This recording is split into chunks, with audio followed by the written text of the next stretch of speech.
A Long Thought on Trust in Law by Lars Adelskogh, based on the writings of Henry T. Laurency. Trust in law is trust in the immutable laws of nature and laws of life. They constitute a guarantee of absolute justice in consciousness development, a guarantee against any kind of divine arbitrariness, if some such ever would be conceivable. Anyone who works for consciousness development, for that of other people and thereby for his own, must, according to the law of development, develop even if there are no ascertainable results. There is much going on and being prepared under the cover of the unconscious. People are eager to see results. The esoterician trusts the law and does not demand to see results. This absolute trust in the law is a necessary quality without which development is obstructed. Trust in life is trust in law. You could also talk about trust in God if you are clear about the fact that even the gods obey the law. They are gods in virtue of obeying the law with divine understanding and capacity. Uncertainty has the effect that energies are paralyzed, lose their efficiency, their dynamism. This weakness is overcome only through trust in its triple form: trust in life, trust in self, trust in law.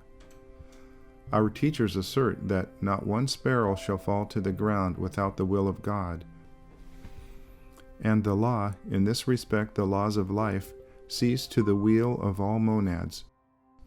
People think that such statements refer to the monad's envelopes, which is precisely the great illusion, confusing the monad, the immortal self, with any one of its envelopes.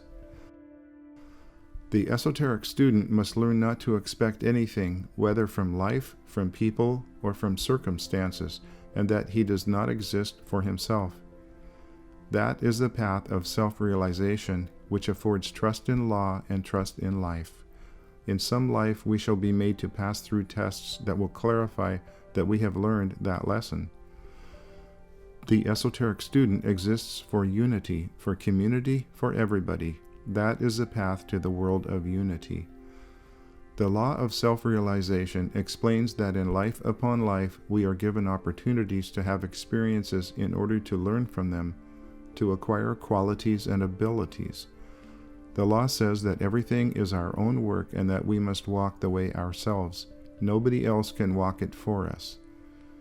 The law presupposes trust in life, that our circumstances of life are supposed to teach us something, and that by doing the best we can, we unconsciously acquire what life intended by our incarnation.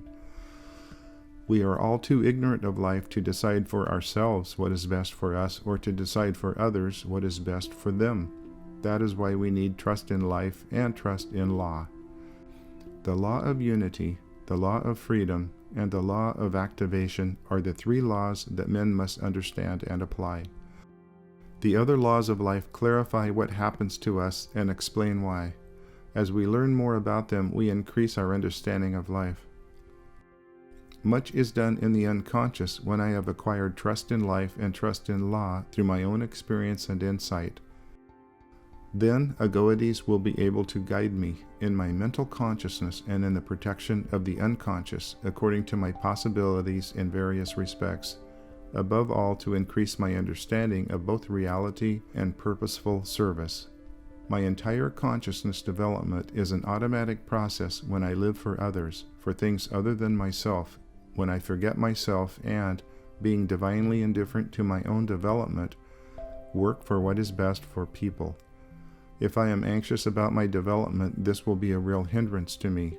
If I have understood esoterics, I know that all this is a free gift from higher kingdoms, and that my understanding of life is the result of my forgetfulness of myself and my work for things other than my own self, which is never given attention in unity. In order to become a second self, the individual must become divinely indifferent to whatever happens to the first self. That is one of the most important qualities to be acquired and presupposes, in its turn, trust in life and trust in law. This demonstrates that I have understood that I am a self a monad, and that the monad in the causal envelope is unassailable, that I, being the self, am not identical with my envelopes of incarnation, that the envelopes are just tools of the monad's consciousness development and are renewed at each incarnation, that the monad has mastered the tendencies of those envelopes and has become master of them, independently of the demands that are expressed in those envelopes because of the habitual wrong attitude to life. A true esoteric paradox. Nothing can happen to me, whatever happens to me. I do not care for my emotional states. I joyously fulfill all my duties, but in my heart of hearts I am invulnerable, unperturbed, unassailable. My egoities. Lead me from unreality to reality. Lead me from darkness to light. Lead me from death to immortality.